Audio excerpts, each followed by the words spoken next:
இலங்கை கடற்படையால் கைது செய்யப்பட்ட காரைக்கால் மீனவர்களுக்கு அபராதம் விதித்து மல்லாக்கம் நீதிமன்றம் உத்தரவு பிறப்பித்திருக்கிறது.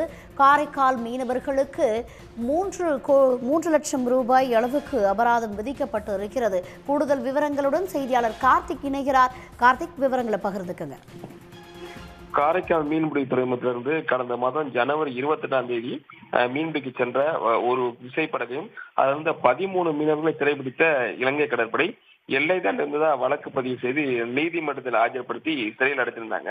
இந்த 13 மீனவர்களும் நீதிமன்ற காவல் முடிந்த நிலையில இன்று பாத்தீங்கன்னா 13 மீனவர்களும் மல்லாக நீதிமன்றத்தில் ஆஜர்படுத்தப்பட்ட மீனவர்கள் நீதிபதி விசாரணைக்கு பாத்தீங்கன்னா இலங்கை மதிப்பு 3,25,000 அபராதம் விதித்து விடுதலை செஞ்சிருக்காங்க.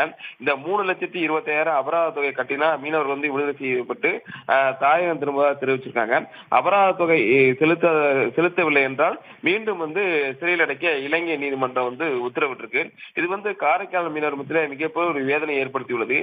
தமிழகம் மற்றும் காரைக்கால் மீன்பிடி துறைமுகத்திலிருந்து மீன்பிடிக்க செல்லக்கூடிய மீனவர்களை இலங்கை கடற்படை சிறைபிடித்து பல கோடி வரை அபராதித்து இலங்கை சிறையில் அடைச்சிருக்காங்க. இன்று பாத்தீங்கன்னா மீண்டும் காரைக்கால் மீனவர்கள் 13 பேருக்கு அபராதத்துடன் விடுதலை செய்யப்பட்டது காரைக்கால் மீனவர் மத்தியில் வேதனை ஏற்படுத்தியிருக்கு.